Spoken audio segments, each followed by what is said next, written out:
어떻게 보면 하나님도 여러분에게 고맙다라는 마음을 가질지도 모릅니다. 이 자리에 있어주는 고마움, 세상의 풍조를 따르지 않고 하나님 뜻대로 살려고 몸부림치는 그 고마움,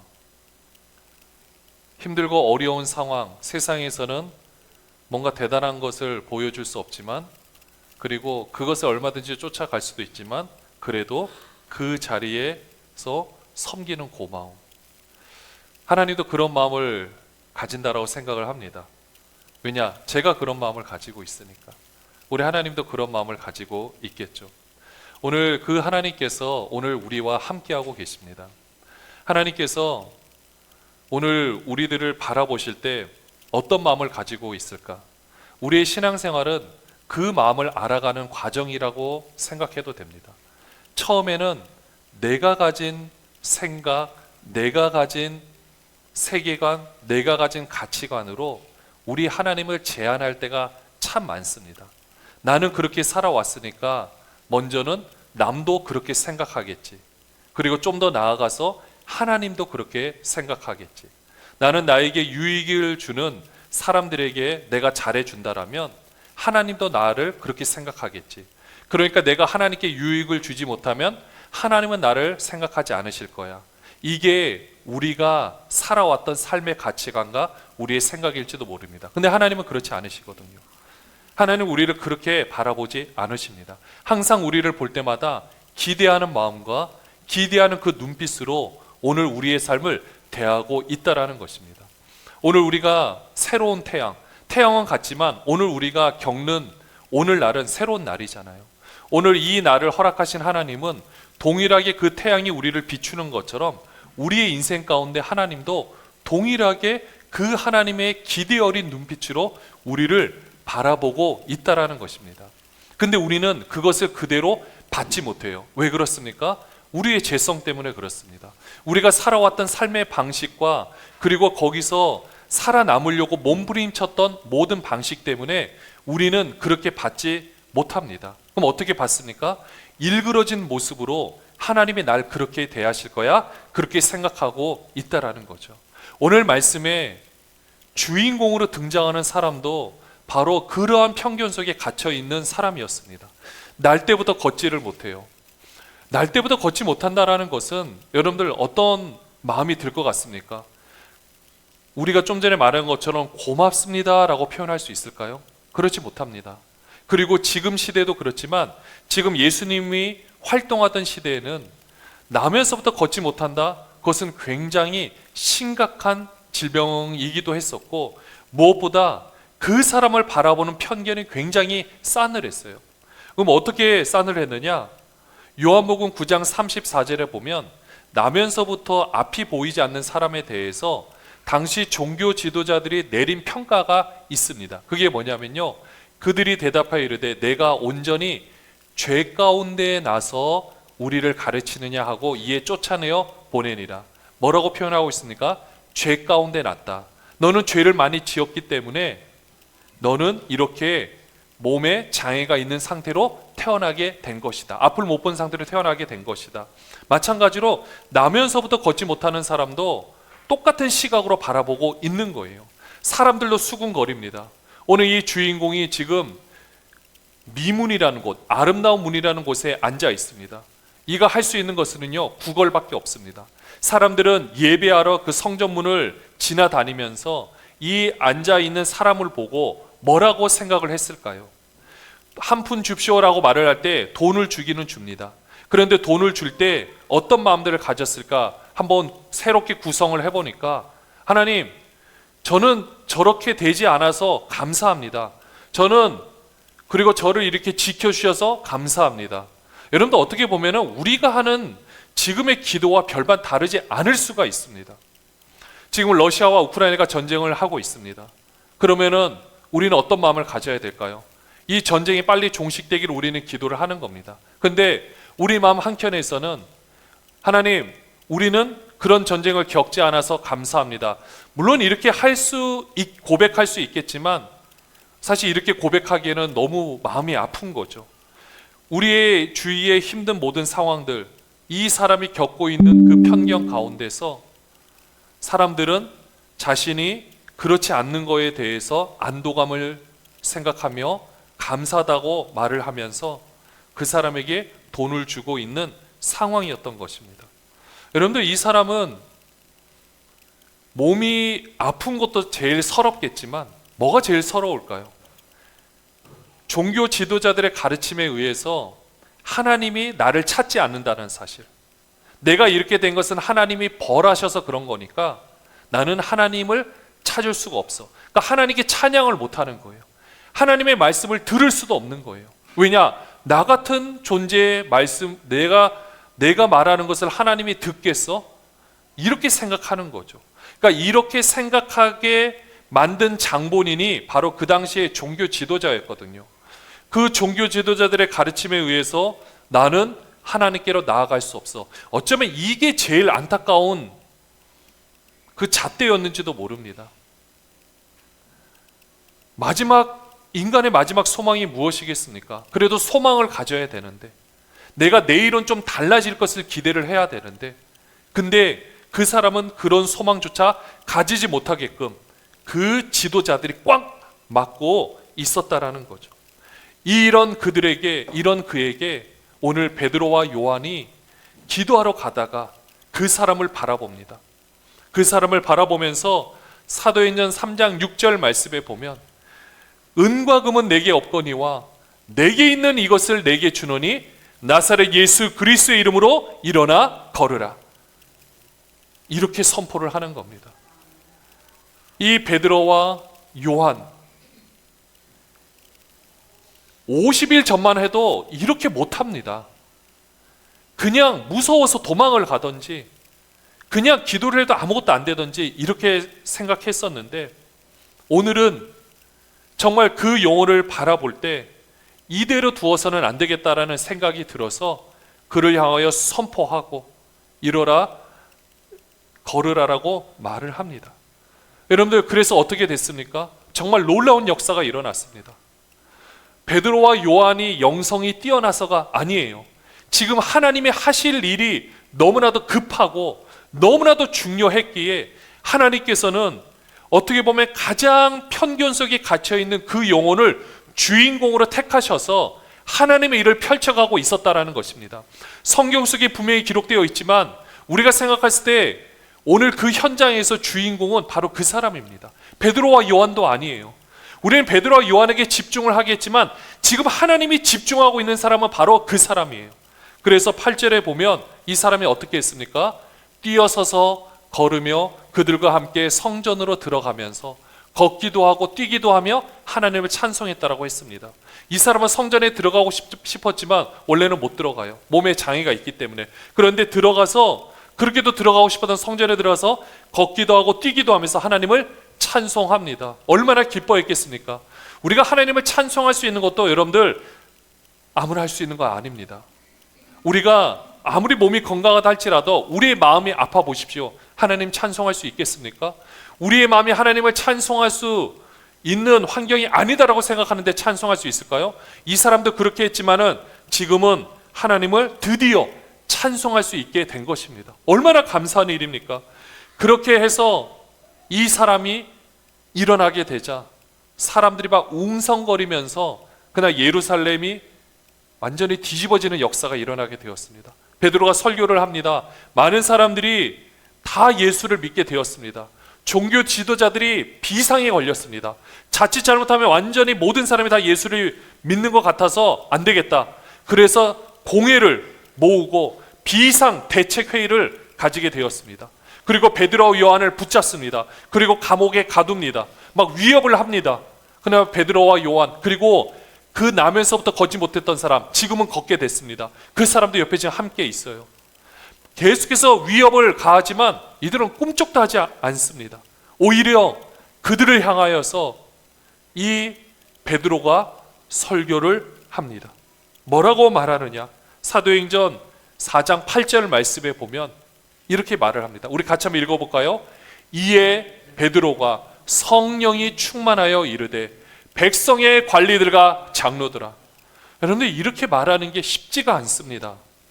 이 유대교는요, 지금 만약에 베드로에게 파문이라고 말하면 그냥 쫓겨나는 겁니다. 경제생활도 못하고 모든 지위가 다 박탈당한 채 거기서 완전히 제외가 되는 거예요. 우리나라로 말하면 지금 우리나라에서 우리의 어떻게 보면 국적도 완전히 없어지는 거고 아무 경제활동도 할 수 없는, 우리 주민등록번호가 없어지는 것과 마찬가지 상황입니다. 그런데 그런 것에 전혀 아랑곳하지 않아요. 오히려 그들을 향하여서 성령이 충만해서 이 하나님의 말씀을 전하게 되었다라는 것입니다. 담대하게 전하고 있는 겁니다. 10절 말씀에 보면 이렇게 말하고 있는데요. 너희와 모든 이스라엘 백성들은 알라, 너희가 십자가에 못 박고 하나님이 죽은 자 가운데서 살리신 나사렛 예수 그리스도의 이름으로 이 사람이 건강하게 되어 너희 앞에 섰느니라. 할렐루야. 그 예수 그리스도의 이름으로 그 사람이 서게 되었다라고 분명히 말을 하고 있습니다. 베드로와 요한도 쓰임을 받은 거예요.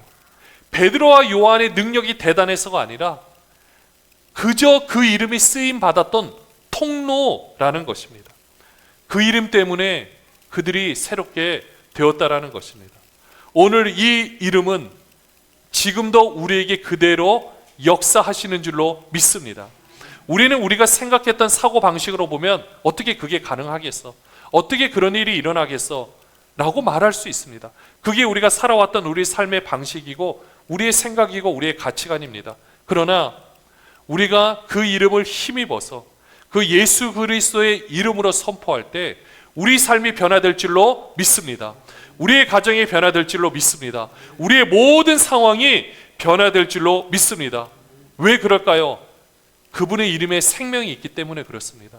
하나님의 모든 권한이, 하나님의 모든 생명이 그 이름 안에, 그 이름으로 모든 것을 주셨기 때문에 가능한 것입니다. 사랑하는 여러분들, 내가 생각 때문에 내가 하고 싶은 일을 못할 때가 있습니까?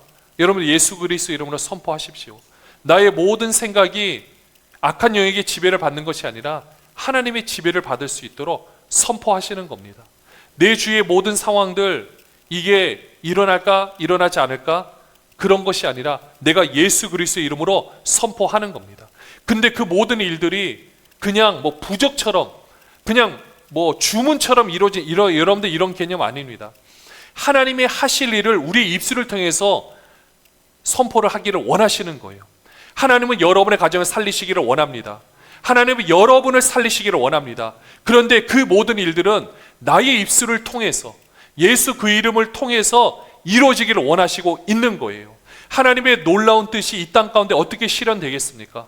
우리의 믿음의 선포로 실현이 되는 거거든요. 이 땅이, 하나님의 일이 이 땅 가운데 실현되는 것은 우리 입술의 선포입니다.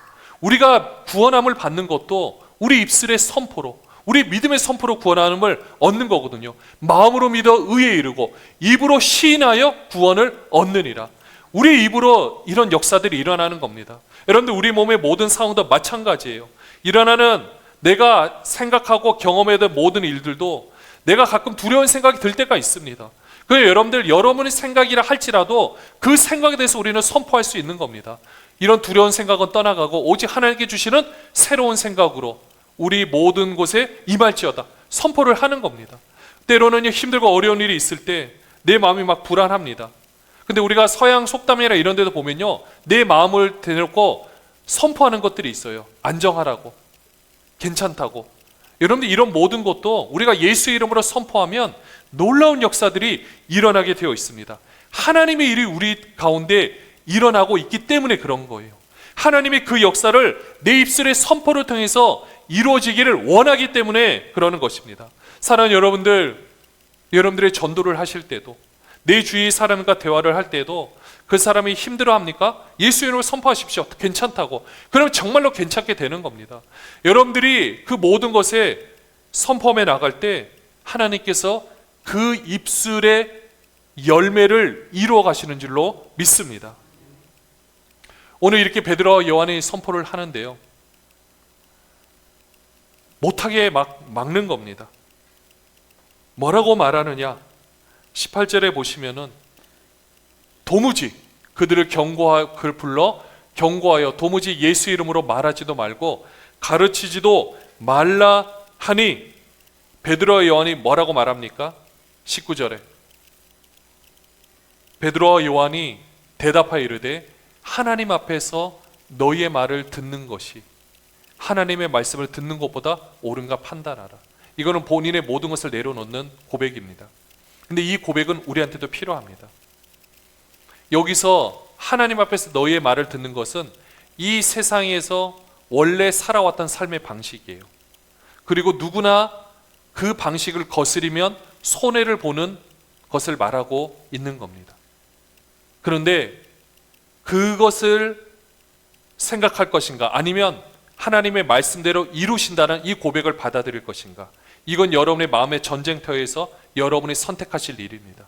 내가 예자로 살아왔던 내 삶의 방식대로 나를 거기에 그냥 둘 것인가, 아니면 이제는 내 안에서 새롭게 된 이 피조물이 선포하는 대로 움직일 것이냐, 이제는 여러분 손에 달려 있는 겁니다. 우리는 이제까지 살아왔던 삶의 방식이 훨씬 익숙합니다.